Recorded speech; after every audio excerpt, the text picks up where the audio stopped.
नमस्कार प्यारे बच्चों, स्वागत है आप सबका आपके अपने इस ऑनलाइन प्लेटफॉर्म वीर कॉन्सेप्ट पे। कैसे हो आप सब? उम्मीद व आशा करते हैं कि सब स्वस्थ होंगे, मस्त होंगे और अपनी तैयारी को बहुत बेहतरीन तरीके से कर रहे होंगे। तो हम कर रहे हैं आर्किटेक्चर ऑफ कंप्यूटर यानी कि टॉपिक नंबर 2 और ये इसकी 3rd क्लास है। इससे पहले मैंने इंट्रोडक्शन ऑफ कंप्यूटर की 2 क्लासें दी हैं। अगर अब तक आपने वो नहीं देखी है तो उनको देख लीजिए क्योंकि वो आपका बेस है। बेस बना के ही हम आगे बढ़ रहे हैं। चाहे आप किसी भी वनडे कॉम्पिटिटिव एग्जाम की तैयारी कर रहे हो और वहां आपके कंप्यूटर से क्वेश्चन आते हैं, तो आपका क्वेश्चन जो मैं प्ले लिस्ट आपको प्रोवाइड करवाने वाला हूं, आप देखोगे थोड़े टाइम के बाद कि ये एकमात्र प्ले लिस्ट होगी पूरे यूट्यूब पर जिसमें मैं कंप्लीट थ्योरी कराऊंगा कंप्यूटर की और वो भी बिल्कुल फ्री ऑफ कॉस्ट। तो चैनल को सब्सक्राइब कर लेना, नोटिफिकेशन बेल को ऑन कर लेना और अपने फ्रेंड के साथ शेयर करना। ये बहुत काम के लिए आपके लिए बहुत कारगर सिद्ध होने वाला है। तो आप पाओगे कि भई आप किसी भी कॉम्पिटिटिव एग्जाम की तैयारी कर रहे हो तो इस प्लेलिस्ट से आपका क्वेश्चन बाहर नहीं जाएगा जो मैं आपको कराने वाला हूँ। और जिन बच्चों ने क्लास लगाई है उनको पता होगा कोई भी चीज़ आपको नोट करने की ज़रूरत नहीं है। मैं एक-एक शब्दों पर, एक-एक चीज़ पे आपका फ़ोकस कराऊँगा। डायग्राम के माध्यम से एग्ज़ाम्पल दे-दे के मैं आपको एक-एक चीज़ ऐसे बताऊँगा कि आपके माइंड में सेट होती हुई जाए। तो जो बच्चा का ये होता है कि भई सर हमें तो लिखना पड़ रहा है, डायग्राम बनाने पड़ रहे हैं, क्योंकि आप वन डे कॉम्पिटिटिव एग्जाम में उसमें बैठ रहे हो जिसमें लिखना नहीं है, आपको ऑप्शन चूज़ करने हैं।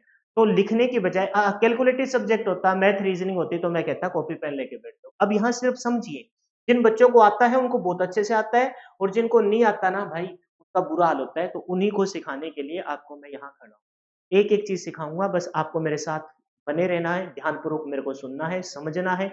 कोई चीज़ समझ में ना आए तो पीछे से फिर से रिवर्स करके देख लेना है और मैं रिवाइज़ भी बहुत कराता हूँ। जब भी हम 2nd क्लास, 3rd क्लास में जाएँगे ना तो पीछे का रिवाइज़ कराएँगे। चाहे आप चैप्टर की 5वीं क्लास में हो तो पीछे की 4 क्लास का रिवाइज़ करेंगे और प्लस पॉइंट अपना इस क्लास का क्या है कि जो मैं यहाँ कराऊँगा, जो टॉपिक आज मैं यहाँ कराऊँगा उससे रिलेटेड आपको प्रैक्टिस क्वेश्चन दूँगा। देख लीजिए बकायदा कंप्यूटर 3rd क्लास क्वेश्चन। तो जो क्लास में यहाँ करवाया जाएगा उससे संबंधित आपको कम से कम भी 25 क्वेश्चन प्रैक्टिस के लिए प्रोवाइड करवाए जाएँगे। तो क्लास के जस्ट बाद आपको पीडीएफ पढ़नी है और पीडीएफ के बाद इन क्वेश्चनों को लगा लेना।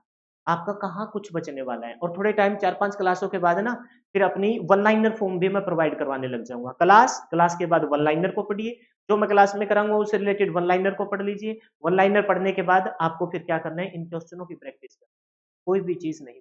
आप विश्वास रखिए, ऐसे-ऐसे करके सारे टॉपिक जब हम खत्म करेंगे ना, तो जो ये आप अपने आप में ये कमज़ोरी समझ रहे हो कि भई ये मेरा सब्जेक्ट कमज़ोर है, ये आपका एक प्लस पॉइंट हो जाएगा और आप ये कहोगे कि मेरा सबसे ज़्यादा स्कोरिंग सब्जेक्ट है, वो यही है और जिसका नाम क्या रहेगा? कंप्यूटर है। क्या नाम रहेगा भई? कंप्यूटर रहेगा। तो अब स्टार्ट करेंगे अपनी क्लास को सरस्वती माता का नाम लेके, जय सरस्वती माँ। पढ़ाने का मैंने तरीका बता दिया है, आपको बस मेरे साथ लगे रहना है, जुटे रहना है और स्टार्टिंग से लेकर एंड तक रहना है। एंड तक रहना है क्योंकि ये अभी तो आसान-आसान टॉपिक चल रहे हैं, आगे धीरे चलकर आगे जब धीरे-धीरे आगे बढ़ोगे तो लेवल वाली चीज़ें भी आएगी, तब आपको वहाँ भी रुके रहना है, आपका गलत नहीं होगा। और जो बच्चे हरियाणा में एएलएम, एसए, जेईई की तैयारी कर रहे हैं, टेक्निकल भर्ती की तैयारी कर रहे हैं, आप सबको पता होगा कि जो सिर्फ क्वालीफाई कैंडिडेट है, उनका नाम आएगा सीईटी मेंस में, तो उनके लिए कंप्लीट सिलेबस में क्या है 70 की टेक्निकल थ्योरी है, सेकंड नंबर पे सबसे ज़्यादा जो स्कोरिंग वाला सब्जेक्ट है या जिसका वेटेज है वो आपका कंप्यूटर है सेकंड नंबर पे, उसी को हम पढ़ रहे हैं। फिर उसके बाद मैथ रीजनिंग है 5-5 नंबर की, हरियाणा जीके और इंडिया जीके 10 नंबर की। कुल मिलाकर टोटल 100 नंबर के सिलेबस के 50 मॉक टेस्ट, यानी कि 70 गुना में 50, 3500 तो इलेक्ट्रिकल थ्योरी के क्वेश्चन कवर हो जाएँगे, 500 कंप्यूटर के क्वेश्चन कवर हो जाएँगे प्रीवियस ईयर के। तो इन टेस्ट के माध्यम से भी आप अपने सिलेक्शन को सिक्योर कर सकते हो एएलएम, एसए और जेईई के लिए। क्योंकि इन टेस्ट के माध्यम से भी आपका 60, 55, 60, 62, 70 का स्कोर बन सकता है, अगर आप इनको ध्यानपूर्वक करते हो। क्योंकि इसमें सारे के सारे प्रीवियस, साथ में जो नॉन टेक्निकल है, नॉन टेक्निकल मतलब आपका मैथ रीजनिंग, वो आपको रीजनिंग तो बहुत ही आसान आएगी, मैथ भी करा रहा हूँ, कर सकते हो आप। और हरियाणा जीके और इंडिया जीके, उसके लिए आप बाकायदा देख सकते हो हरियाणा जीके के 1500 क्वेश्चन और 1500 क्वेश्चनों में ना पूरी हरियाणा जीके भी आ जाती है भाई। अपनी हरियाणा जीके का एरिया कितना है? मोस्ट रिपीटेड बार-बार आने वाले 1500 क्वेश्चन की मैं पीडीएफ दे रहा हूँ। इंडिया जीके के वो क्वेश्चन जो 3-4 बुकों से उठाए गए हैं, है ना? 3-4 लुसेंट की हो गई, आपकी घटना चक्र की हो गई, आपके ऑब्जेक्टिव टाइप में कोई भी ऐसी बुक जिसके बार-बार क्वेश्चन आते हैं, उन 1500 क्वेश्चन को पीडीएफ के फॉर्म में बिल्कुल फ्री ऑफ कॉस्ट इन 50 मॉक टेस्ट के साथ मैं प्रोवाइड करवा रहा हूँ और साथ में 500 वो और 1000 क्वेश्चनों के प्रीवियस ईयर के कंप्यूटर के क्वेश्चन दे रहा हूँ। 1500 क्वेश्चन कर लेना, कंप्यूटर का तो क्वेश्चन एक भी नहीं है, ठीक है? तो ये लगा सकते हो 50 मॉक टेस्ट मात्र 99। क्लियर है? तो आज जो अपना टॉपिक है वो है आर्किटेक्चर ऑफ कंप्यूटर, यानी कि कंप्यूटर की बुनियादी संरचना। इस चैप्टर को करने का बेनिफिट ये होता है कि जो आगे चलकर आप 60-65 क्लासों में सीखोगे, देखो कोई इंटरनली कोई चीज आ गई, भाई कोई सॉफ्टवेयर से रिलेटेड आ गई, कोई इंटरनली स्टोरेज से रिलेटेड आ गई, तो आप फील नहीं कर पाओगे। लेकिन कोई हार्डवेयर से, हार्डवेयर जिसे टच कर सकते हैं, ये मैंने एक एग्जांपल लिया था पीछे की क्लास में, तो जिसको आप टच कर सकते हो, तो जब ये टॉपिक आप कर लोगे ना, तो आपके माइंड में एक पिक्चर होगी क्लियर। अच्छा सर, वो डिवाइस वो तो मदरबोर्ड पे बाहर लगी है। जैसे आपको मैं थोड़ी देर पहले एक डायग्राम दिखा रहा था, ये वाला डायग्राम ही पढ़ना अपना आर्किटेक्चर ऑफ कंप्यूटर है मेनली। तो आपके माइंड में एक पिक्चर क्लियर हो गया, अच्छा सर ये डिवाइस ये तो अपने मदरबोर्ड पे वहां लगी है, और इसके आजू बाजू ये वाली डिवाइस है, और इस डिवाइस को लगाने का ये मकसद है। आर्किटेक्चर ऑफ कंप्यूटर में हमें ये इस प्रकार से पढ़ना है कि भाई ये आर्किटेक्चर बना किस प्रकार से है। आर्किटेक्चर इंजीनियर होते हैं ना, सिविल इंजीनियर, किसी चीज को बनाने वाले। तो अपना ये पीसी, अपना पर्सनल कंप्यूटर, डेस्कटॉप कंप्यूटर का ये जो मदरबोर्ड है, इस मदरबोर्ड पे जितने भी ये कंपोनेंट लगे हैं, वो क्यों लगे हैं, उनका पर्पज क्या है, और वो कौन कौन सी डिवाइस से कनेक्टेड है, यही है आपका आर्किटेक्चर ऑफ कंप्यूटर।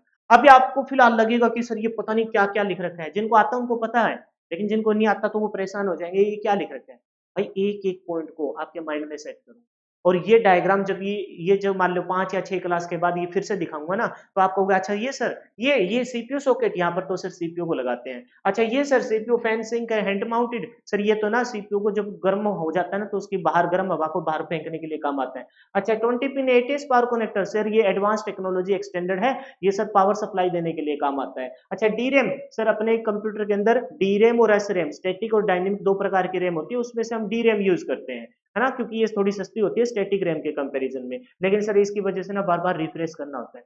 तो ये सारी बातें तब आएगी आपको जब आप इस टॉपिक को पूरा कर जाओ।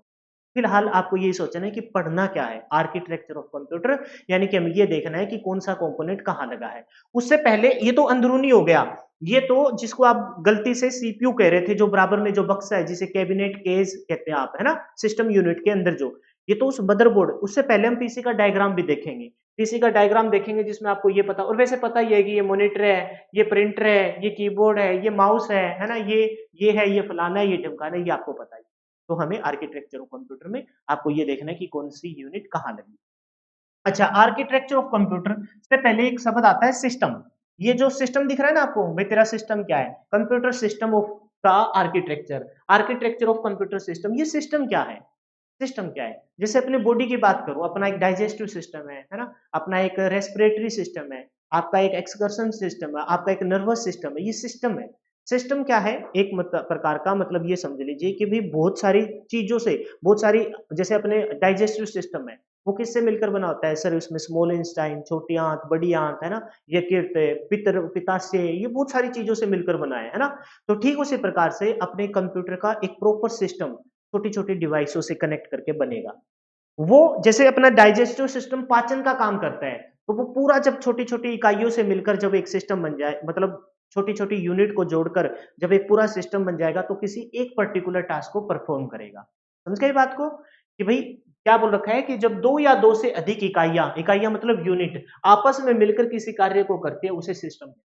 जैसे अपने बॉडी का डाइजेस्टिव, इसमें छोटी-छोटी आपके अंग मिलकर अंग तंत्र बनाते हैं, है ना? अंग तंत्र बनाते हैं। तो दो या दो से अधिक छोटी-छोटी इकाइयाँ मिलकर किसी एक पर्टिकुलर काम को करती है, तो उसे क्या कहते हैं? उसे कहते हैं सिस्टम।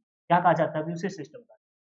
तो कंप्यूटर सिस्टम में क्या कौन-कौन से, जैसे अपनी बॉडी में डाइजेस्टिव, नर्वस, है ना? ये हो गया आपका रेस्पिरेटरी हो गया, एक्सकर्शन सिस्टम, ये सारे सिस्टम हो गए। तो कंप्यूटर के अंदर कौन-कौन से? कंप्यूटर सिस्टम में निम्न प्रकार की 4 इकाइयाँ हैं। कितनी इकाइयों से मिलकर बना होता है भाई?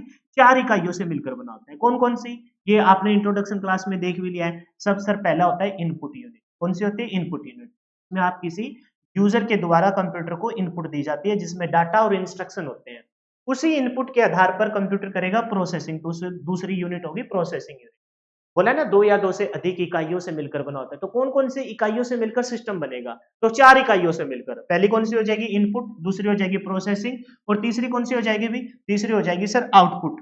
आउटपुट मतलब कि यूजर ने इनपुट दी है, यूजर ने क्यों दी है? क्योंकि हम चाहते हैं कि भाई कंप्यूटर उसकी कोई कैलकुलेशन करे। हमने दिया है ऐसे वैसे कचरा वचरा उठा के, हमने दिया है डाटा और उस पे इंस्ट्रक्शन, कंप्यूटर ने उसकी प्रोसेसिंग कर दी। प्रोसेसिंग करने के बाद वापस तो लेंगे हमें रिजल्ट और इंफॉर्मेशन, जानकारी, यानी कि हमें आपका फाइनल रिजल्ट चाहिए।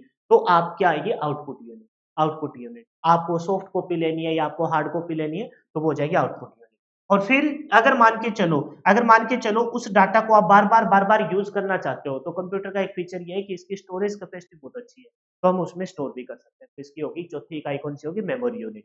तो कंप्यूटर सिस्टम 4 इकाइयों से मिलकर बना होता है। आप अच्छे से जानते हो इनपुट, फिर प्रोसेसिंग, फिर आउटपुट और फिर स्टोरेज। तो इनपुट यूनिट हो गई, फिर आपकी प्रोसेसिंग यूनिट हो गई, फिर आपकी आउटपुट यूनिट होगी और आपकी स्टोरेज यूनिट होगी। इनपुट यूजर के द्वारा दी जाती है, प्रोसेसिंग कंप्यूटर करेगा और आउटपुट यूजर को मिल जाती है और बार-बार यूज करने के लिए हम डाटा को उसके अंदर स्टोर कर सकते हैं सेकेंडरी डिवाइस में। प्राइमरी में बताया था मैंने मोटा-मोटा कि प्राइमरी में वो डाटा स्टोर होता है जो प्रोसेसिंग से पहले या प्रोसेसिंग के दौरान का प्राइमरी में, क्योंकि वो स्थायी नहीं होता। स्थायी डाटा हम सेकेंडरी में स्टोर करते हैं और सेकेंडरी मेमोरी का प्रयोग करेंगे। क्लियर है भाई? तो कंप्यूटर सिस्टम कितनी इकाइयों से मिलकर बना होता है? 4। इनपुट, प्रोसेस, आउटपुट और स्टोरेज। क्लियर है भाई? आइए इस डायग्राम से और पिक्चर को क्लियर कर लेते हैं। इसने बताया 4 इकाइयों से मिलकर बना होता है, तो पहली इकाई कौन सी है भाई? पहली इकाई है सर इनपुट यूनिट। दिखाई नहीं दे रहा होगा, बस मैं पेन चला रहा हूं तो आपको पता लग जाएगा कि कोई भी डाटा, और डाटा आपका मीनिंगलेस होता है, और डाटा के साथ आप क्या देते हो? सर डाटा के साथ हम इंस्ट्रक्शन देते हैं। डाटा के साथ हम क्या देते हैं? इंस्ट्रक्शन। ये किसके द्वारा दी जाती है? सर ये यूजर के द्वारा दी जाती है। ये किसके द्वारा दी जाती है? सर ये यूजर के द्वारा दिया जाता है। क्या? डाटा और इंस्ट्रक्शन। डाटा और क्या दिया जाता है भाई? इंस्ट्रक्शन दिया जाता है। वो किसके द्वारा दी जाएगा? इनपुट डिवाइस के द्वारा दिया जाएगा और इस पूरी यूनिट को हमने बोल दिया इनपुट यूनिट। अब ये कंप्यूटर का अंदरूनी है। कंप्यूटर के अंदरूनी में जाके हमने देखा कि पहले उसकी क्या होगी? प्रोसेसिंग होगी। आपको मैंने बताया था राजा आपका सीपीयू और रानी आपकी रैम है। बताया था, याद है ना आपको? तो वो प्रोसेसिंग कौन करेगा? आपका सीपीयू करेगा। तो सीपीयू के फिर मैंने आपको बताया था कि मोटे-मोटे 3 भाग होते हैं। ऊपर वाला भाग ALU arithmetic and logic unit, बीच वाला भाग कंट्रोल यूनिट जो सीपीयू वैसे पूरे कंप्यूटर को कंट्रोल करता है, लेकिन सीपीयू को भी कंट्रोल करने का, यानी कि बाप का भी बाप होता है, क्योंकि सास भी कभी बहू थी, है ना? वही बात हो गई। तो कंप्यूटर को सारे को नियंत्रित करना, इनपुट को, प्रोसेसिंग को, आउटपुट को, वो तो है सीपीयू। सीपीयू कंप्यूटर का दिमाग है, प्रोसेसिंग करता है। इस सीपीयू को भी नियंत्रित करता है और वो कौन सी यूनिट होती है? Control unit.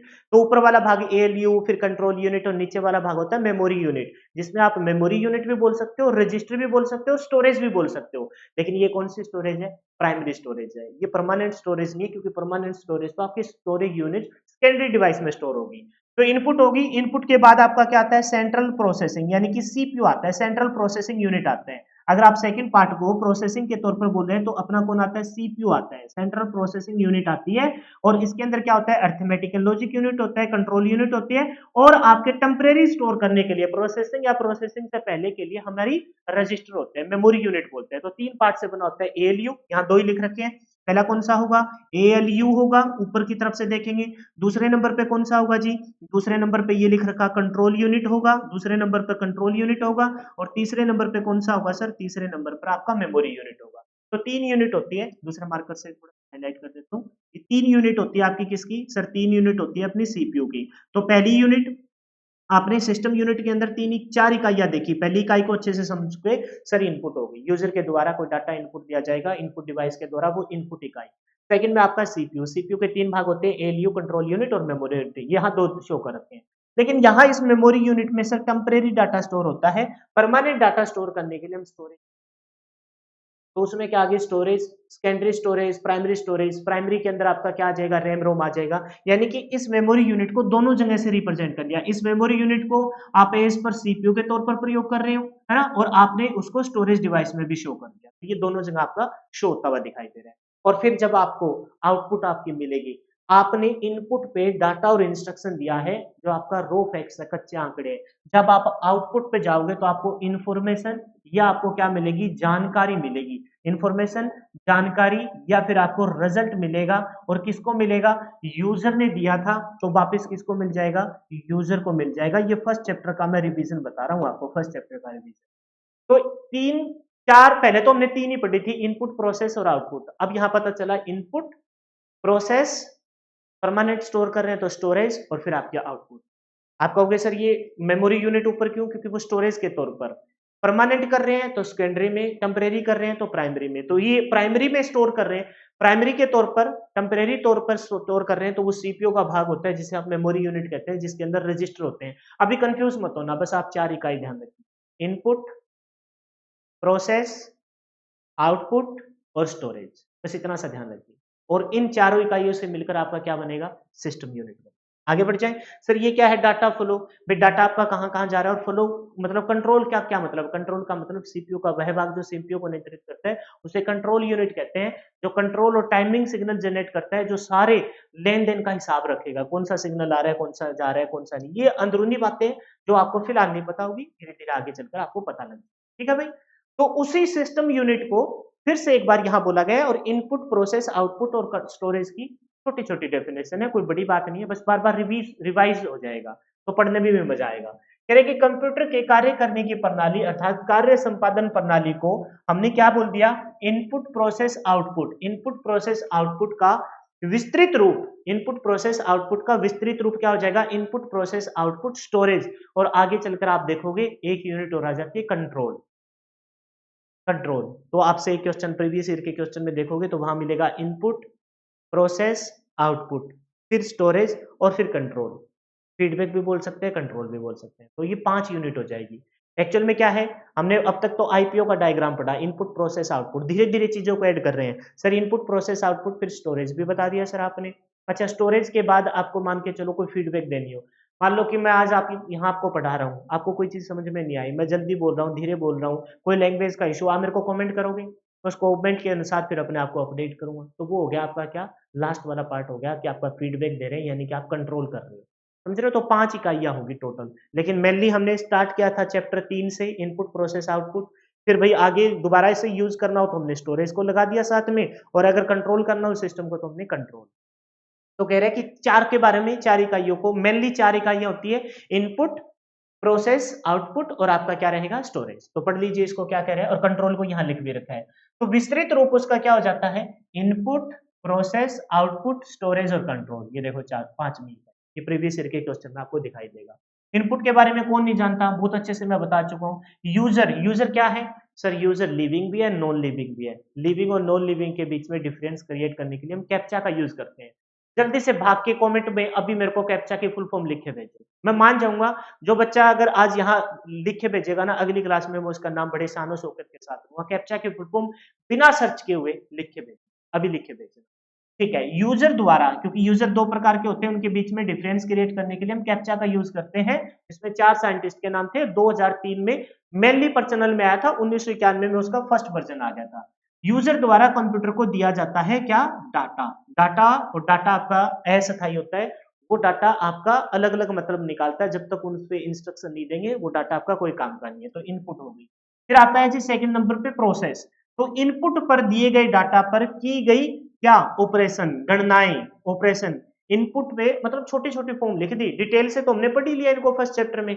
इनपुट पे दिए गए डाटा पर जो इंस्ट्रक्शन के आधार पर जो गणनाएं की जाती है, वो गणनाएं करने का काम कौन करता है? सीपीयू करता है। तो सेकंड नंबर पे हो गया ऑपरेशन को एग्जीक्यूट करना, यानी कि प्रोग्राम प्रोसेस करना।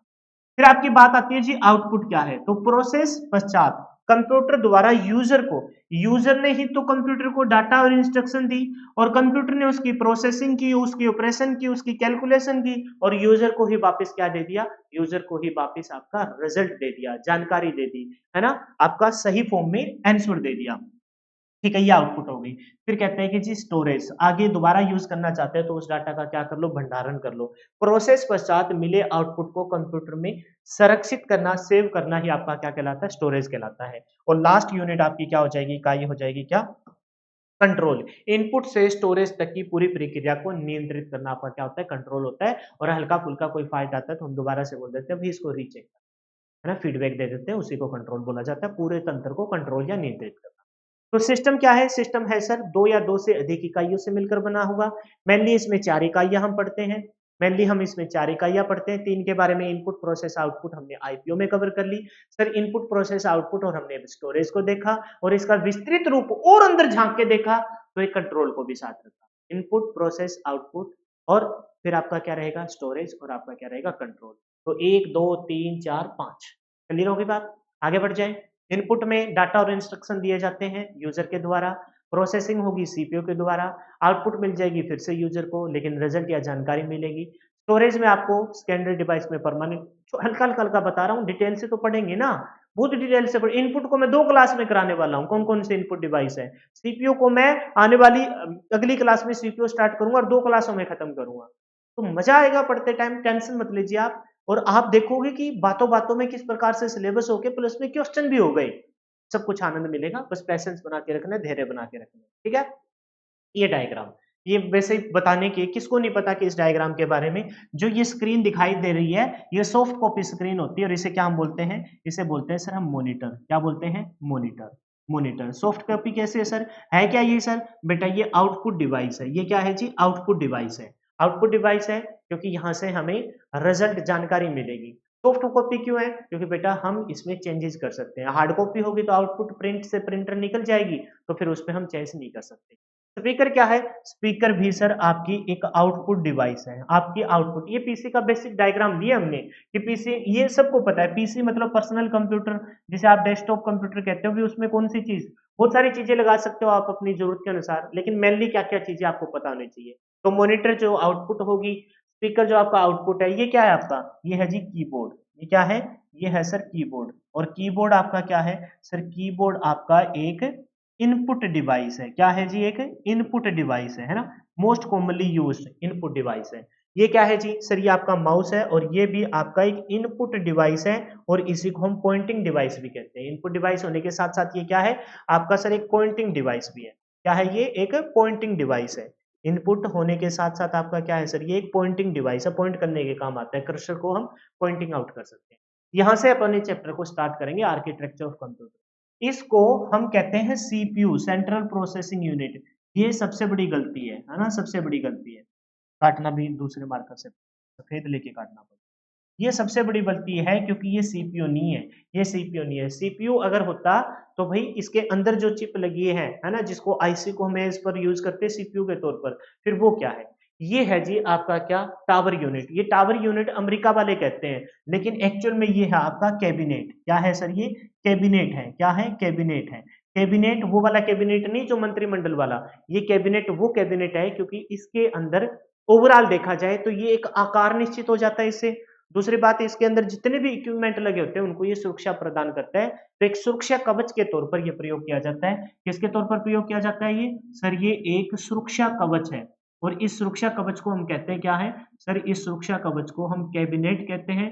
कैबिनेट कह दो, या फिर इसको क्या कह देंगे? कैज कह देंगे। हमें इसको क्या कह देंगे? CASE, कैज, या फिर इसको क्या कहा जाता है सर? इसको कैबिनेट कहा जाता है। क्या कहा जाता है? कैबिनेट कहा जाता है। कैबिनेट केस, ये इसके नाम हो जाएंगे। बताइए मोटा मोटा समझ में आया क्या? सारा कुछ डिटेल से आगे पढ़ना है कि ये है क्या सर? ये आपका सुरक्षा कवच है। पीसी के डायग्राम में हमने इसको सीपीयू नहीं कहना, ये सीपीयू नहीं है, ये सर कैबिनेट या केस है। ये आपका कीबोर्ड है ना? ये आपका मॉनिटर है। ये आपका क्या हो गया? ये आपका सर स्पीकर हो गया, आउटपुट डिवाइस है ना? और ये भी आपका क्या है? ये आपका इनपुट डिवाइस। ठीक है, इनपुट या पॉइंटिंग डिवाइस माउस। चलिए भाई आगे बढ़ जाए, बहुत बढ़िया। अब स्टार्ट करते हैं। अब है कंप्यूटर आर्किटेक्चर। वो तो था सिस्टम। सिस्टम क्या मतलब? दो या दो से अधिक यूनिट को मिलाकर सिस्टम बनाते हैं, जिसमें इनपुट, प्रोसेस, आउटपुट, स्टोरेज और कंट्रोल। अब ये क्या है? ये है सर अब आर्किटेक्चर। आर्किटेक्चर मतलब कौन सी चीज कहाँ लगी है। पहले जैसे कोई इंजीनियर आता है किसी साइट पे, वो कहेगा भी ठीक है यहाँ ये घर बनाएंगे, यहाँ पार्क बनाएंगे, है ना? यहाँ मान लो कि भाई रास्ता बनाएंगे, यहाँ कचरे के लिए हम बना देंगे कि भाई यहाँ से कचरा कलेक्ट करना है, यहाँ हम पानी की व्यवस्था करेंगे, यहाँ इस जगह ना हम ना एक कम्युनिटी हॉल बनाते हैं कि भाई इस मोहल्ले वाले। तो ये देखो यहाँ मकान बन गए, यहाँ पार्क बन गया, यहाँ पर कचरे के लिए जगह हो गई, ये स्पोर्ट्स ग्राउंड हो गया, ये कम्युनिटी हॉल हो गया। ये जो छोटी छोटी यूनिट मिलकर क्या बनाएगी? ये बनाएगी एक कॉलोनी को। ये कॉलोनी को, और फिर एक घर में जाएंगे तो पर्टिकुलरली ये बेडरूम हो गया, ये किचन हो गया, ये डाइनिंग रूम हो गया, ये लॉबी हो गई, है ना? ये टेरेस वाला ऊपर वाला फर्स्ट रूम हो गया, ये आपके टॉयलेट हो गए, ये आपके बाथरूम हो गए, ये आपकी गैलरी हो गई। तो ये क्या है? ये अंदरूनी हो गया, यानी कि आर्किटेक्चर। यूनिट मिलकर सिस्टम बनाएगी और फिर कंपोनेंट मिलकर आर्किटेक्चर का निर्माण करेगी। तो अब पढ़ रहे हैं हम कंप्यूटर आर्किटेक्चर। आपको थोड़ी सी कंफ्यूजन होती है कि सर ये सिस्टम और आर्किटेक्चर में क्या फर्क है? तो सिस्टम बनेगा बहुत सारी इकाइयों से मिलकर सिस्टम बन जाएगा, जिसमें इनपुट, प्रोसेस, आउटपुट, स्टोरेज और कंट्रोल। और ये क्या है? ये है अंदरूनी चीजें जो घर के अंदर होती है। तो उस आर्किटेक्चर को हम पढ़ने वाले हैं, आर्किटेक्चर ऑफ कंप्यूटर, यानी कि आर्किटेक्चर ऑफ कैबिनेट या केज। उसके अंदर क्या क्या लगा है, उसको हम पढ़ने वाले हैं। तो कंप्यूटर आर्किटेक्चर वास्तव में उन घटकों, घटक मतलब कंपोनेंट्स, घटक मतलब कंपोनेंट्स का संगठन है जो कंप्यूटर सिस्टम को बनाते हैं। कंप्यूटर सिस्टम को ही बनाएंगे कि आज एक ये ऐसा समझो एक घर है, मान लो कि house number 1, house number 2, house number 3, ऐसे-ऐसे करके उस कॉलोनी में मान लेते हैं 180 घर है, बहुत बड़ी कॉलोनी है, 180 घर है या फिर मान लेते हैं 80 घर है, तो वो 80 घर फिर उनका पार्क, उनके लिए स्कूल, उनके लिए कम्युनिटी हॉल, ना ये सारा मिलकर तो क्या बन जाएगा सिस्टम। लेकिन एक घर के अंदर कंप्यूटर आर्किटेक्चर वास्तव में उन कंपोनेंट्स उस घर के अंदर अलग-अलग रूम हो गए, bedroom, dining room, kitchen room, bathroom, toilet, है ना? गैलरी, लॉबी, ये सारा मिलकर क्या बना देगा? ये सारे मिलकर कंपोनेंट किसका निर्माण करते हैं? कंप्यूटर। वो सिस्टम, वो एक यूनिट बनेगी और यूनिट आगे चलकर बहुत सारी यूनिट आपके सिस्टम बनेगी। कंप्यूटर के सभी घटकों को मदरबोर्ड पे जोड़ा जाता है। कंप्यूटर के सभी घटकों को किसके ऊपर लगाया जाता है? मदरबोर्ड। अच्छा, कोई बच्चा मेरे को पहले मैं पढ़ा रहा था किसी बैच में, तो वो कह रहा था सर इसका नाम मदरबोर्ड ही क्यों रखा? तो ये तो देखो कोई पर्टिकुलर रीजन नहीं है, वो इसका नाम मदरबोर्ड ही क्यों रखा, है ना? तो ये तो कोई रीजन नहीं। अभी मेरा नाम वीरकरण ही क्यों रखा? अब मेरे दादाजी को, मेरे हमारे घर पे सबके नाम ना बड़े यूनिक नाम है और मेरे दादा ने रख रखे हैं। जैसे मेरा नाम वीरकरण है, तो दादा उस टाइम मतलब पहले नेशनल टीवी होता था, आपको सबको पता है ना? उस टाइम जो राजा महाराजाओं के महाभारत, रामायण या फिर उसमें कोई एक और दो सीरियल एक दो आते थे, ओम नमः शिवाय वगैरह आता था, आते थे उस टाइम जो भी सीरियल, तो वहां पर बहुत ज्यादा उनसे प्रेरित थे, तो उनसे मिलाकर कर्ण से उधार उठा लिया। तो फिर उनको लगा कि भाई कर्ण तो भाई वीरगति को प्राप्त हो गए थे ना, सबसे अच्छे वाला योद्धा जो अपने दोस्त के लिए अपनी पता होते हुए भी कि भाई हाँ तो बलिदान आएगा तेरा, तो भी उसने बलिदान दे दिया। तो फिर बोलता है कि ये वीरगति को प्राप्त हो गया, इस वजह से नाम रख दिया वीर। कोई राशि-वाशि कुछ नहीं चेक किया और बाद में पता लगा कि बहुत अच्छा था राशि के गुण, वीरकरण। तो कहने का मतलब है मदरबोर्ड नाम है। फिर मैंने लिंक बनाया, चलो बच्चों को कुछ समझाए। मदरबोर्ड क्या होती है? मदर घर पे क्या होती है? पूरे परिवार को संजो के रखती है। उनके बीच में तालमेल बनाती है। आपको आपकी पापा से डाँट पड़ने वाली हो, आपने कोई कांड तो क्या बोलेंगे? पढ़ रहे हैं। आपने कोई ऐसी शरारत कर दी कि भई अब तो पिटाई हो रहा है, तो मम्मी ही आपका एक लास्ट में बचाने का तरीका है। तो मदर मतलब पूरे घर की जननी, आपके परिवार की जननी, है ना? आपकी घर को चलाने वाली हाउस इंजीनियर बोलिए या फिर उसको यही बोलिए कि कर्ता-धर्ता आपकी मदर है। तो ठीक उसी प्रकार से आपके इस कैबिनेट के अंदर कंप्यूटर, इस कैबिनेट केस के अंदर ना कंप्यूटर के सभी घटकों को आप एक बोर्ड पे लगाओगे, उस बोर्ड को हमने क्या बोल दिया? मदरबोर्ड बोल दिया। उस बोर्ड को क्या बोल दिया भाई? मदरबोर्ड बोल दिया। 1 मिनट रुकना भाई। ठीक है।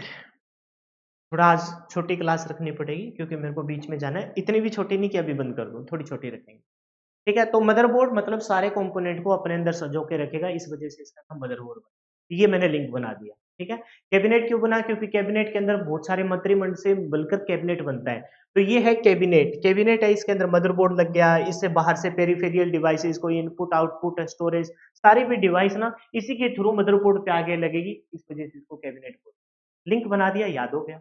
कैबिनेट मतलब सर सारी चीजें इसी के अंदर समाहित होगी और एक बक्सा फाइनल शेप में आ जाएगा। इनपुट डिवाइस आएगी तो भी इस मदरबोर्ड के किसी प्लग से पोर्ट के माध्यम से पोर्ट से कनेक्ट होंगे, है ना? जाके जुड़ेगी मदरबोर्ड पे। मदरबोर्ड पे क्यों नाम रखा? मदरबोर्ड सर सारे घटकों को अपने अंदर समाहित रखे करके रखता है और इस वजह से इसका नाम मदरबोर्ड पड़ा। तो मदरबोर्ड और मदरबोर्ड पे लगे सभी घटकों को सुरक्षा जो प्रदान करता है मदरबोर्ड, इसमें क्या बोला है? मदरबोर्ड, मदरबोर्ड को भी सुरक्षा चाहिए और मदरबोर्ड के लगे सभी घटकों की क्या करता है? सुरक्षा प्रदान करता है। सुरक्षा के लिए एक विशेष प्रकार का सुरक्षा कवच बनाया जाता है और उस कवच को ही हम क्या कहते हैं? उस कवच को हम कैबिनेट कहते हैं। कैबिनेट कहते हैं, केस कहते हैं, कैबिनेट कहते हैं या केस कहते हैं।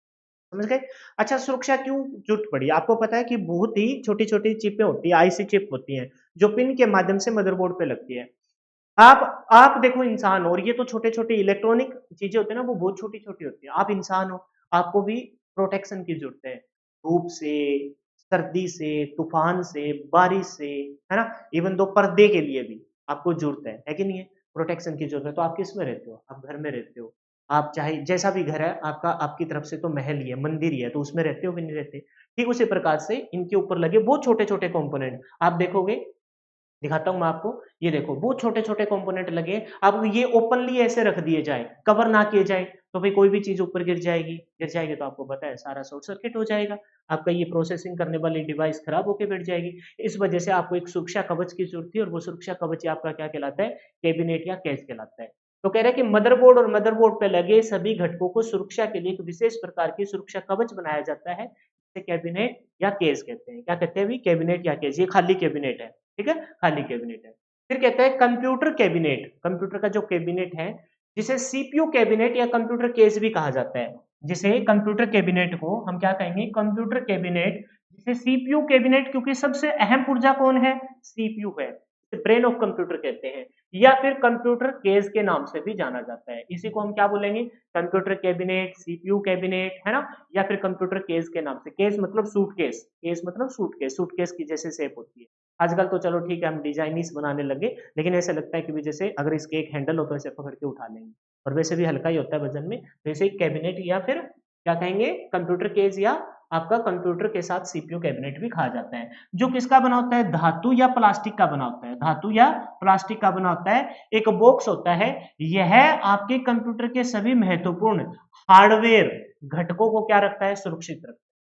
जो भी आप लगाओगे, भाई आपने कोई इनपुट डिवाइस के तौर पर कोई डिवाइस कनेक्ट कर दी, है ना, आपने सीपीयू लगाया, आपने मान लेते हैं कोई इनपुट डिवाइस में आपने रैम लगाई, रोम लगाई, है ना, ये जितने भी डिवाइसेज हैं, ठीक है, तो ये क्या कहलाएंगे? ये सारे हार्डवेयर, जितने भी हार्डवेयर आप डिवाइसेस लगाते हो, उनको क्या करता है? सुरक्षा प्रदान करता है। जैसे आपने मदरबोर्ड पे क्या लगाया? मदरबोर्ड पर मदरबोर्ड लगा, पहली बात तो वो डिवाइस लगी जो फाइबर ग्लास की बनी होती है, एक बोर्ड लगाया जो सारे कंपोनेंट इस पे आके लगे। जैसे सीपीयू को सुरक्षा प्रदान करेगा, रैम को करेगा, रोम को करेगा, हार्ड डिस्क लगा दी कोई आपने, है ना, उसको करेगा, और ग्राफिक कार्ड, जितने भी ये जो डिवाइस, ये एग्जाम्पल के तौर पर लिए हैं, इनको क्या करता है? सुरक्षा प्रदान करता है। अब अकॉर्डिंग टू साइज, साइज के अनुसार, वैसे तो इसकी कोई, अब ये नहीं कि कौन सा प्लास्टिक यूज करे, इतना कोई काम का नहीं है। ये भी कोई काम का ना होता अगर ये फुल फॉर्म एग्जाम में ना आती, ये वाली full form, small form factor, ये फुल फॉर्म आपके एग्जाम में आई हुई है। इस वजह से मेरे को बताना पड़ रहा है कि मार्केट में साइज के अनुसार ये 4 कैटेगरी में कौन कौन सी है। एक तो है जी फुल कैबिनेट, पूरा बड़ा कैबिनेट। अच्छा, ये साइज क्यों बदलता है सर? एक फिक्स साइज क्यों नहीं है भाई? ये डिपेंड करता है कि जो यूजर है, यूजर मतलब आप और हम, जो कंप्यूटर को हम कितने, मतलब हमारी नीड्स क्या है, हमारी जरूरत क्या है। मान के चलो आपको एक सिंपल सा पर्सनल कंप्यूटर अपने घर के काम के लिए, जैसे मान के चलो सॉन्ग चलाने हैं, आपको टीवी के तौर पर प्रयोग करना है ना, आपको मान के चलो कोई सिंपल किसी को मेल करनी है, कोई वीडियो देखनी है, कोई गेम खेलना है, उसके लिए तो आपका एक्सटेंडेड साइज का कैबिनेट काम करेगा, क्योंकि आपने कोई एक्स्ट्रा डिवाइसेस उससे कनेक्ट नहीं किए। लेकिन मान के चलो आपका एक बहुत बड़ा सर्वर रूम कंप्यूटर के तौर पर प्रयोग कर रहे हैं, तो बहुत सारी एक्स्ट्रा चीजें उसमें लगानी पड़ेगी मदरबोर्ड पे।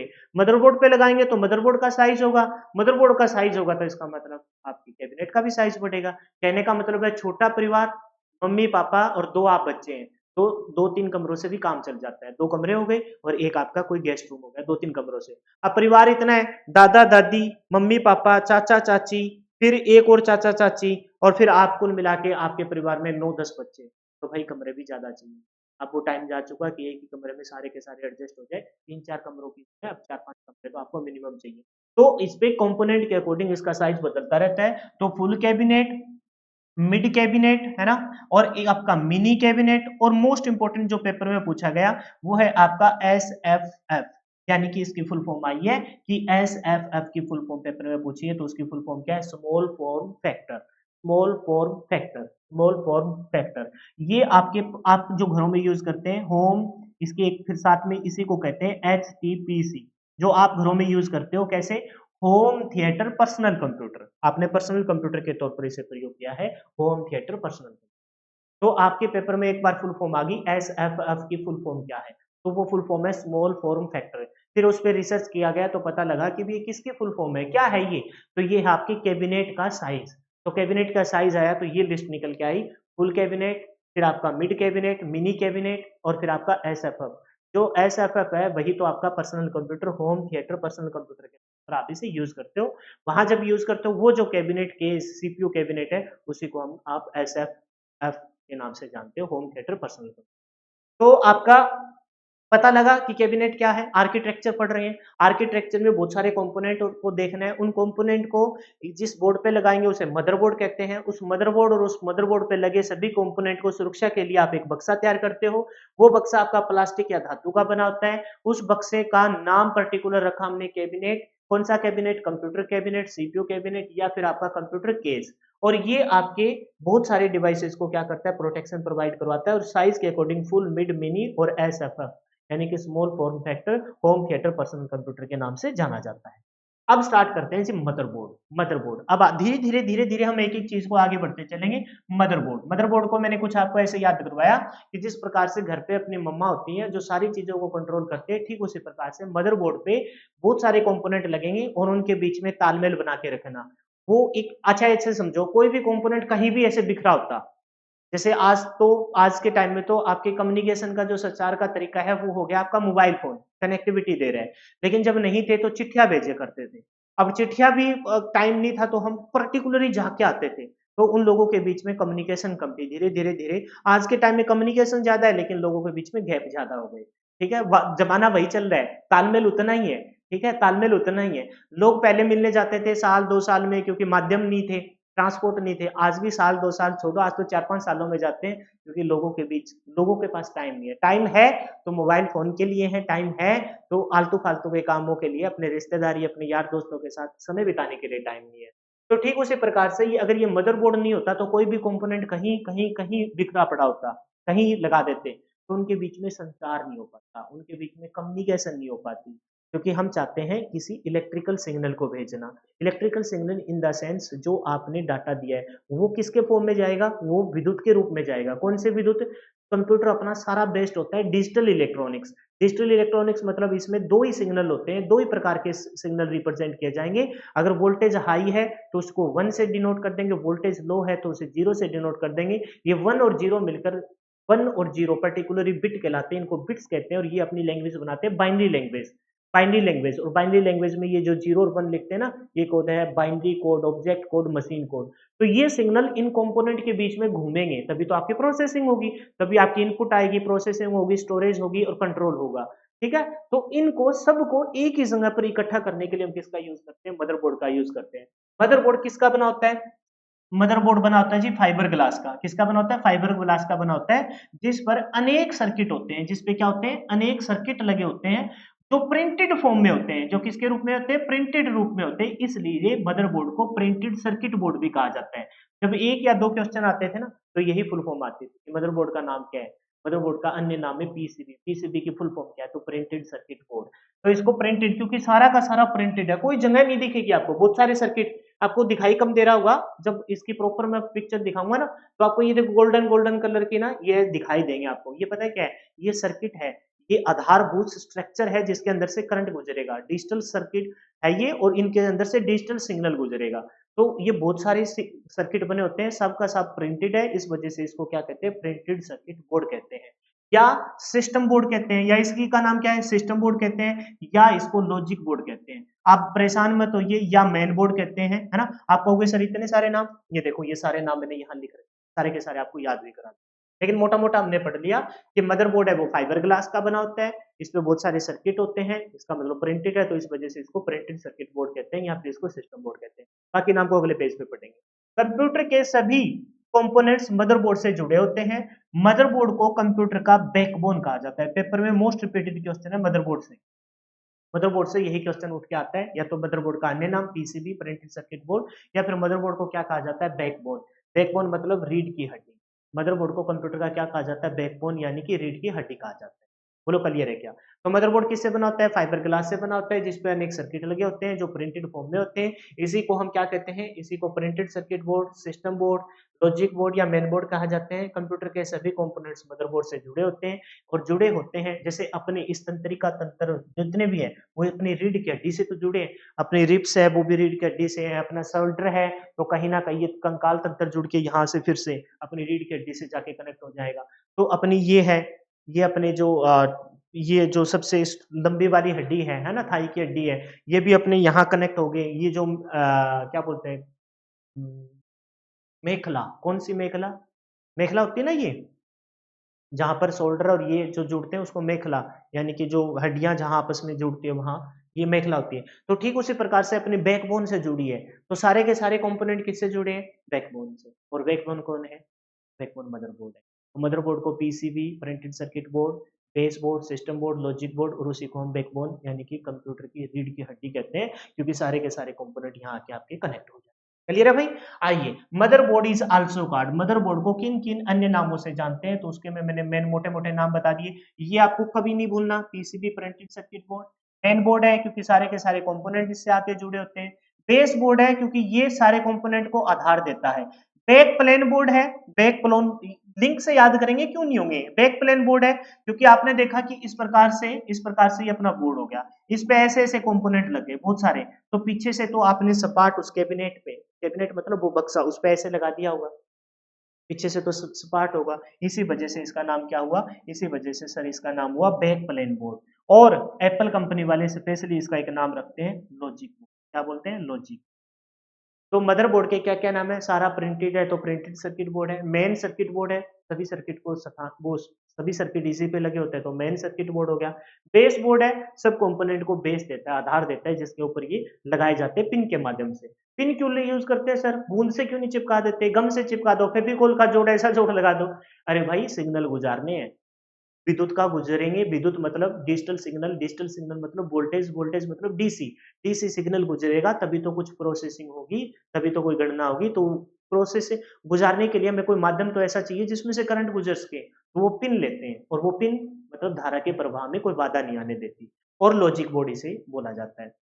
ठीक है, अब मोटा मोटा ये देखो कि ये जो कैबिनेट है ना, जो ये कैबिनेट, कैबिनेट बोल दीजिए, केस बोल दीजिए, सीपीयू कैबिनेट बोल दीजिए, कंप्यूटर कैबिनेट बोल दीजिए, ये कैबिनेट में हमने बहुत अच्छे से जाना कि भाई मदरबोर्ड है, क्या है, मदरबोर्ड है ना। लेकिन इस मदरबोर्ड पर कोई एक ऐसा कंपोनेंट अगर मैं आपको कहूं कि भाई उसका व्याख्यान करो, जो बहुत ही ज्यादा इंपॉर्टेंट है, तो आप पता है किसका नाम लोगे सर, इस कैबिनेट तो चलो आपने बता दिया, वरना हम तो इसको ही सीपीयू कह रहे थे, यानी कि सबसे मोस्ट इंपोर्टेंट कोई कंपोनेंट है तो वो आपका कौन सा है, सीपीयू। कौन है, सीपीयू। ध्यान से देखना, मदर कैबिनेट के अंदर मदरबोर्ड लगाया, कैबिनेट के अंदर मदरबोर्ड लगाया, मदरबोर्ड पे लगा आपका सीपीयू। देखिए ध्यान से, कैबिनेट में आपने क्या लगाया, कैबिनेट में सर आपने मदरबोर्ड प्रोटेक्टिव स्ट्रक्चर दिया, व्हाइट मार्कर ले रहे, कैबिनेट पे आपने प्रोटेक्टिव स्ट्रक्चर दिया किसका, सर कैबिनेट आपने प्रोटेक्टिव स्ट्रक्चर दिया मदरबोर्ड का, मदरबोर्ड पे लगा है सर सीपीयू, क्या लगा है, सीपीयू। अब ध्यानपूर्वक देखना इस बात को, आगे आई बात समझ में, इसको मैं हटा रहा हूं। आप देखोगे कि कैबिनेट के अंदर क्या है, सर कैबिनेट के अंदर ही आपका मदरबोर्ड है, और मदरबोर्ड के अंदर आपका क्या है, मदरबोर्ड के अंदर आपका सीपीयू लगा है, मदरबोर्ड पे आपका सीपीयू लगा है, तो हम कह सकते हैं कि मदरबोर्ड और सीपीयू दोनों के दोनों किसके ऊपर लगे हैं, सर दोनों के दोनों आपके कैबिनेट के अंदर लगे हैं। आप अंदरूनी देखा कि मदरबोर्ड पे सीपीयू लगा है, लेकिन मदरबोर्ड खुद किसके अंदर है, कैबिनेट के अंदर।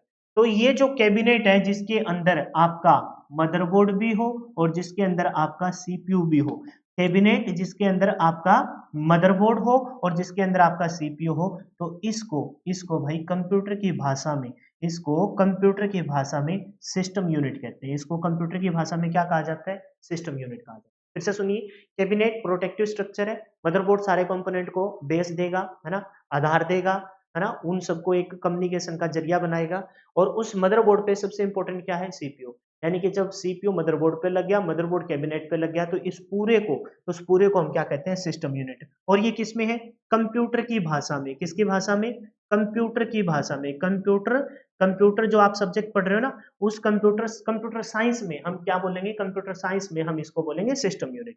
कंप्यूटर साइंस में हम इसको क्या बोलते हैं, सिस्टम यूनिट बोलते हैं। लेकिन हम भारतीय इसे क्या बोल रहे थे, हम भारतीय इसको सीपीयू बोल रहे थे, इंडियन इसे क्या कह रहे थे, इंडियन इस बक्से को सीपीयू कह रहे थे, और अमेरिका वाले इसे क्या कहते हैं, अमेरिका वाले इस बक्से को जिसके अंदर मदरबोर्ड और सीपीयू है, उसको अमेरिकन लोग क्या कहते हैं, टावर कहते हैं, उसे अमेरिकन लोग क्या कहते हैं, अमेरिकन लोग इसे टावर कहते हैं। अब वापिस चले जाओ और इस डायग्राम पे देखो, बताइए ये क्या लिख रखा है, टावर।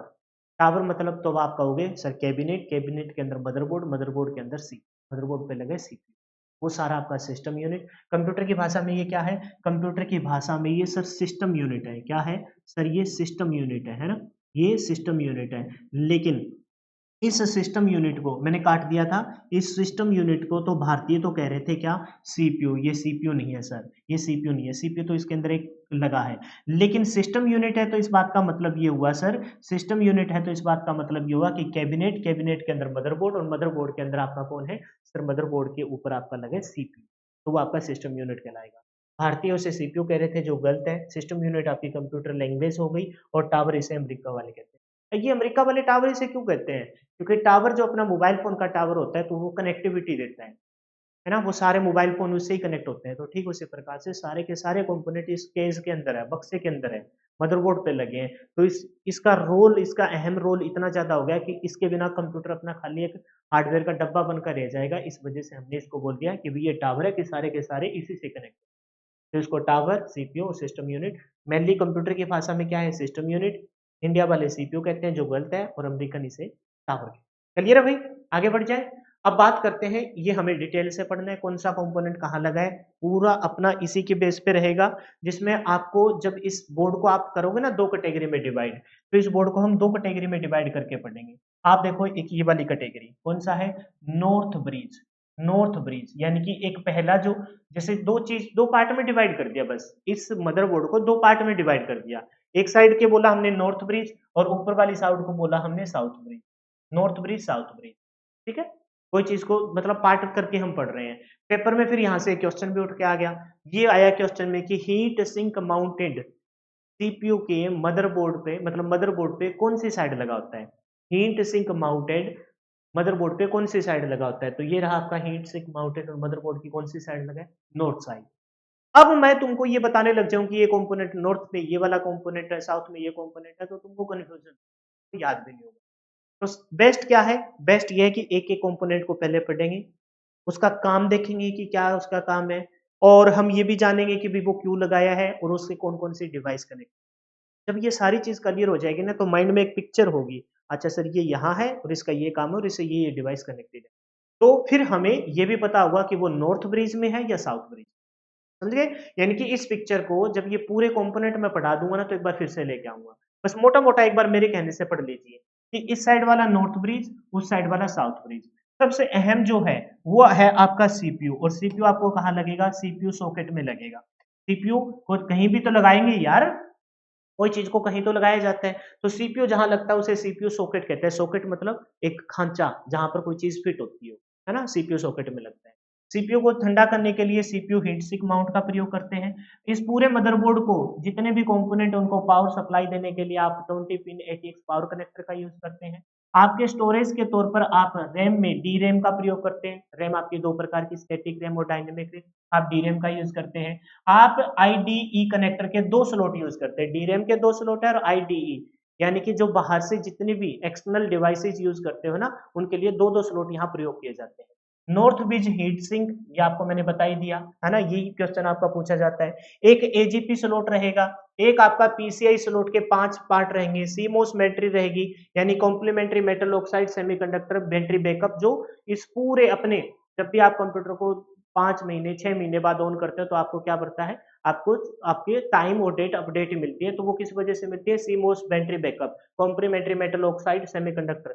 और ये आपकी जितने भी बाहर से जितनी भी device, input output storage device connect होती है, वो कहाँ कनेक्ट होती है? वो कनेक्ट होती है कनेक्टर के, जहां पर आपको बोलते हैं कनेक्टर फॉर इंटीग्रेटेड पेरिफेरियल्स, जिसमें आपको पोर्ट्स में पढ़ाऊंगा। पेरिफेरियल पोर्ट्स आपको पढ़ाऊंगा कि बाहर से कनेक्ट करने के लिए जिस स्थान पर आप लगाओगे उसे पोर्ट कहते हैं, और यहाँ पर पिन की संख्या। तो ये सारे कंपोनेंट अपने आ जाएंगे। फिर इस डायग्राम को फिर से करेंगे, लेकिन फिलहाल आपको बस जो जो मैंने बताया उसको सुन लेना है। कोई ज्यादा इतने डिटेल से सीरियस नहीं लेना कि सर ये तो हमें याद नहीं हुआ, बस आपको ये मैंने बता दिया, आपको सुन लेना। अब देखते हैं कि भाई पहले एक बार नॉर्थ ब्रिज और साउथ ब्रिज में मोटा-मोटा देख लेते हैं, और फिर हम एक-एक कंपोनेंट को स्टार्ट कर देंगे। तो अपने इस मदरबोर्ड को 2 कैटेगरी में डिवाइड कर दिया, नॉर्थ ब्रिज और साउथ ब्रिज। तो नॉर्थ ब्रिज के लिए क्या कह रहे हैं? इसे होस्ट ब्रिज कहते हैं। होस्ट ब्रिज, आपको पता है कि होस्ट क्या चीज़ होती है? किसी को मतलब स्वागत करने के लिए होस्ट, कोई गेस्ट आया, होस्ट, होस्ट साइड में। तो भाई इस पे, इस मदरबोर्ड पे सबसे अहम पार्ट बताओ, मदरबोर्ड पे अहम कंपोनेंट बताओ, तो आपका एक ही ध्यान जाएगा सर, सीपीयू, सीपीयू, सीपीयू। तो सीपीयू कौन सी साइड है? North side. तो इस वजह से इसको क्या बोला जाता है? इस साइड को बोला जाता है कि इसको होस्ट ब्रिज के नाम से नाम से होस्ट ब्रिज के नाम से जाना जाता है, क्योंकि यह सीपीयू की साइड वाला भाग है, क्योंकि यह सीपीयू की साइड वाला भाग है। और सीपीयू की, यही क्वेश्चन पेपर में जो यहाँ लिख रखा है, इसी ब्रिज में हीट सिंक माउंटेड पॉइंट लगा होता है, हीट सिंक माउंटेड पॉइंट लगा होता है, ठीक है, रखा जाता है, जो मदरबोर्ड को ठंडा रखता है। जो मदरबोर्ड को क्या रखता है, ठंडा रखता है। ठीक है, मदरबोर्ड को क्या रखता है जी, ठंडा रखता है, ठंडा रखेगा कौन, हीट सिंक माउंटेड। और यही पेपर में क्वेश्चन आया कि हीट सिंक माउंटेड मदरबोर्ड पे कौन सी साइड लगा होता है, तो हम कहेंगे नॉर्थ साइड लगा है। दूसरा कौन सा है जी, ब्रिज, साउथ ब्रिज। इसे इनपुट आउटपुट कंट्रोल हब भी कहा जाता है, इसको इनपुट आउटपुट कंट्रोल हब भी कहा जाता है, क्योंकि इस साइड का जो ब्रिज है उस पर आप देखोगे सारी की सारी, ये वाला आपका कौन सा हो गया, नॉर्थ ब्रिज, और ये वाला आपका कौन सा हो जाएगा, साउथ ब्रिज। तो इस पे जितनी भी इनपुट आउटपुट क्या है, जो बाहर से आप कनेक्ट करोगे, कुछ एक आपकी इनपुट आउटपुट डिवाइसेस है जो हो सकता है कि भी इनबिल्ट आए, लेकिन इनबिल्ट आपके आते हैं सिर्फ स्टोरेज डिवाइस। आप कहोगे सर स्टोरेज तो बाहर से कनेक्ट करते हैं, जैसे हार्ड डिस्क होगी, पेन ड्राइव हो गया, सीडी डीवीडी ये हो गई, कुछ एक इनपुट डिवाइस इनबिल्ट भी आती है, जैसे आपने कोई एसएसडी कार्ड के तौर पर, या फिर मान लेते हैं रैम ही रोम मान लो यार, रैम रोम मान लो, जो अंदरूनी तौर पर तो कुछ स्टोरेज करेगी, ज्यादा नहीं करेगी, कुछ तो करेगी। तो स्टोरेज डिवाइस आपकी इनबिल्ट हो सकती है, बाकी तो सारी आपको बाहर से कनेक्ट करनी पड़ेगी।